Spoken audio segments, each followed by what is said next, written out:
It's back! It's back, baby! The triumphant return of, in many people's opinions, the best Yu-Gi-Oh! Mechanic. Or it's not their opinions, I don't know, but I like fusion summoning. And it has returned to us triumphantly in the anime, albeit in kind of the same thing we've done twice now when dealing with the main antagonist of an arc. But, you know, we'll get to that. We will get to that. But first up, we need to talk about last week's episode. Sorry, I've been a bit busy. But yeah, so last week's episode was kind of par for the course. Not a ton to talk about. So by the time I got to it, I didn't really think it was worth talking about. But so yeah, last week's episode revolved around Gakuto getting his duel against the blue one. You kind of had a feeling it was going to be that. And it was fine. It was fairly standard. Gakuto's signing papers, doing Gakuto stuff. Funnily enough, I actually didn't realize Gakuto was voiced by Tanjiro until like 2 or 3 weeks ago. I don't know why. It just didn't click to me, so I saw a picture of the actor in front of like a mural with Tanjiro on it. Maybe that's why Gakuto seems to be like, whenever I go on like some of the like fan art sites, I noticed there's a lot of stuff with Gakuto. I wonder if part of that is because he's voiced by a popular actor voicing a popular character. I often wonder how much voice actor association has to do with an anime character getting popular, but that's another discussion for another day. But yeah, so essentially, we saw this already. Gakuto will help out clubs as they need be, so Gakuto goes to help with the Kendo tournament. I did find it really funny how the Kendo kid essentially was having his own fucking Kendo sports anime going on in the background. He's like, I gotta face my fated rival. Little things like that stick with me. It's almost fun sometimes to think about episodes a week later and what you remember, but I thought that was pretty funny.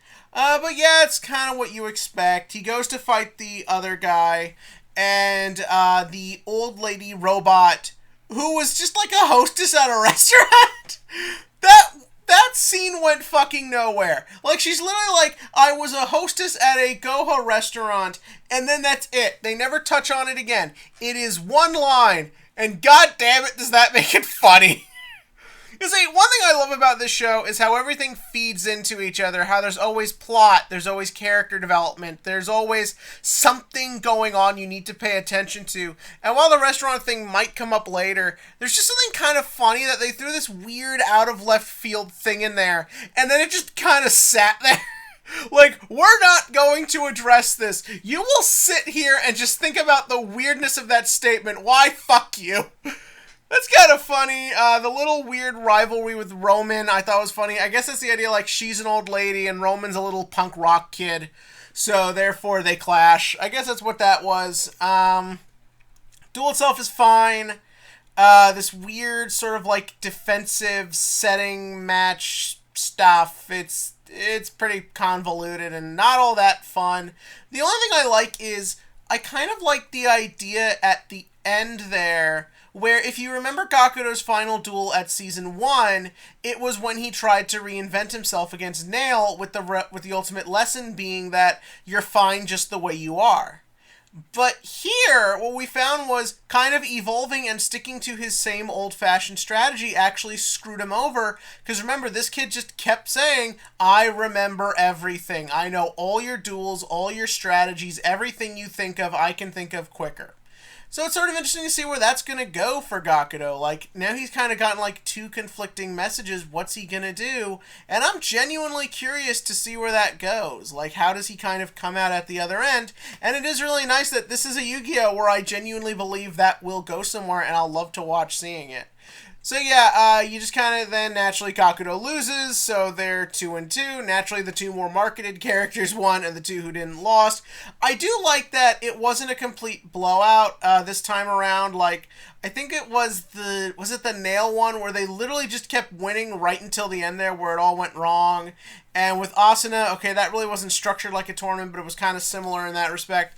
Here it was like, okay, 2 wins, 2 losses, and the two Goha Emperors who lost were the two who barely seemed to give a shit anyways. And the winners were the 2 cooler ones anyways. But yeah, so that's kind of where that ends. Then we move on to this week's episode where things just kind of hit the ball running, and I really appreciated this. So we immediately see the youngest brother, who obviously is probably the main villain of the arc. He's actually kind of annoyed that two of his siblings have won, which is, again, just a fun, like, different way to present that character. And so then, like, him and the helmet are like, what do we do? It's like, it's time for my puppets. And remember, last time we got puppets in Yu-Gi-Oh! We got some pretty creepy fucking shit. So yeah, he comes down, and it's all like, the guys are in the club room, and Gakuto's just like, alright, we need a meeting. I love the way everyone just goes like, yeah, like, they don't fucking care. They don't care what Gakuto says. Then, of course, naturally, you have Luke doing Luke shit. And then Luke comes back to the school, finds Puppet Yuga. Puppet Yuga was kind of interesting. It both had sort of like a creepy quality to it and kind of funny, which I think was on purpose. And so then, like, Luke screams. They all run out. I love Gakuto's weird robot run. They run out. They go looking for him, but instead they find the villain, who is just like, behold, these are my puppets. Get it? Because he's the puppet master character. To get it, he's manipulating everything. Do you get it? It's not really that beaten over the head. It's just kind of an interesting little thing they chose to do. Anyways, so yeah, he's got all his just army of robots, which is kind of creepy. He comes down and he's on like these blood red wires. That's kind of creepy. I love the way the actor does it. It's really like, it's kind of fun, but it's got kind of a sinisterness to it. It's kind of like a cute kid voice, but there's also a good level of intelligence behind it. I think it's my favorite performance of the siblings. And so then he's like, duel me, Yuga, I'm wearing a weird suit. And so then it's not just a duel. It's like, no, we've got to have a whole fucking circus tent come out of the ground so they can duel. And so the duel begins. And it is kind of like, the thing is that the show seems to have these just sort of like mini arcs, which is fine. Except in the mini arcs, it's just kind of like, all right, Yuga, I'm Roa. We're going to have a bunch of duels, and then you'll duel me, the smart one, and I'll be the most threatening. And then it's like, okay, Yuga, my name's, a Nail, and you're going to face all my cohorts, and then you'll face me. And then Asuna, you're going to face my cohorts, and you face me. And in two of those, the second two, Yuga loses to more or less the same shtick as before. And here, it is kind of the same thing, and that's a little annoying. Like, look, obviously, all Yu-Gi-Oh!, all shonen, it follows a formula, but it depends on how well you hide it. This show gets away with a lot because of the character strength, but the thing is, when plot aspects need to come into play, and you notice a lot of reoccurring plot points, it does kind of get a little iffy. Oh, and I missed the funniest part of the episode. We must talk about this. So they're in the club room, and then Mimi shows up, but she's in her weird Go Ranger pink costume. They all know it's her except Swirly, who hasn't met this character yet. And they just call her by her name. She's like, oh, fuck.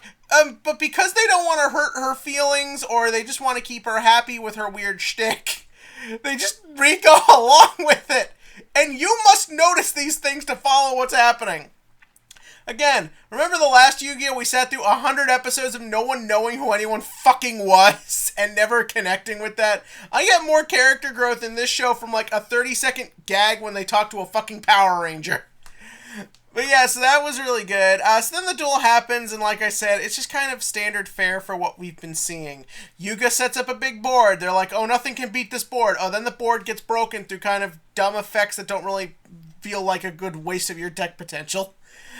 He brings out the Maximum. Oh boy, nothing is stronger than Maximum. But then, it's rectified, because Fusion returns!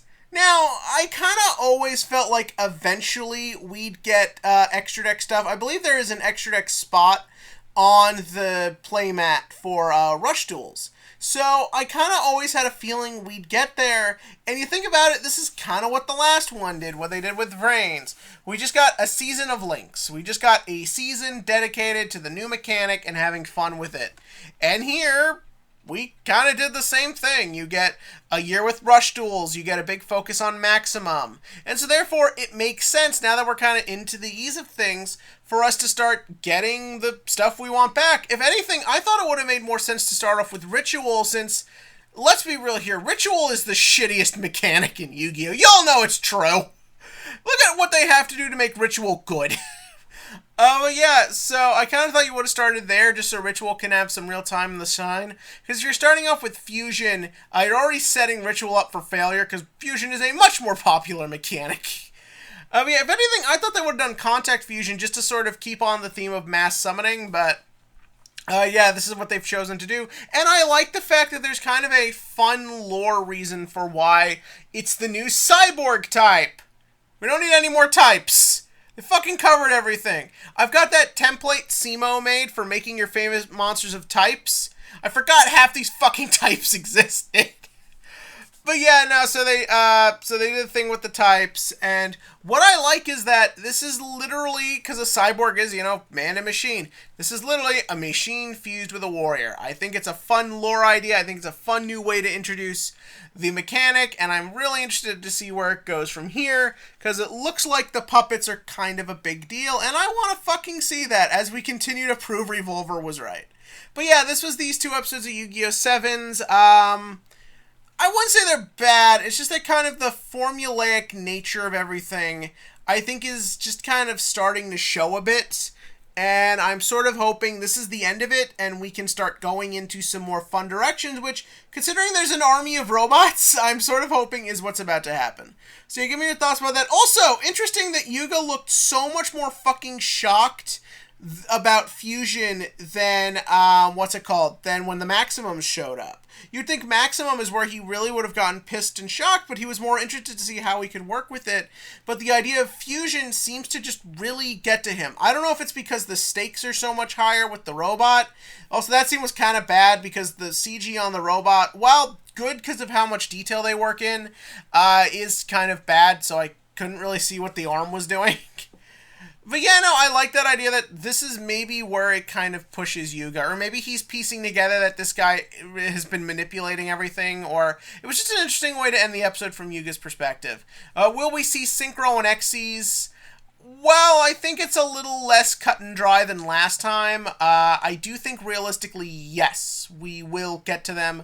I almost think having a 5Ds themed duelist and a Zale themed duelist is a hint to that. But yeah, that's my thoughts about that. We ran a little long because we had talked about 2 episodes. But again, they're fine. It's just it can get to you after a while, especially when there has to be so many fucking episodes. But yeah, tell me what you thought about these episodes below. And as for the TCG question of the week, do you think we actually need more types in the game? I don't. I really fucking don't. I remember when Psychics came out, people were so excited. Oh my god, a new type! I'm like, these literally just look like edgy spellcasters. And then Gustos came out, which were just fucking spellcasters! And then they made Worms, and I am 100% convinced Worms were worms instead of dragons, because since they were all different attributes, they were afraid of, E-Dragon shit. But yeah, I personally, and Cybers are, actually I'm kind of okay with Cybers. They gave a lore reason, so they kind of justified their existence. But yeah, give me your thoughts about that below. And as always, click to like, click to subscribe, and join me next week where, who knows, we might get Ritual quicker than we thought.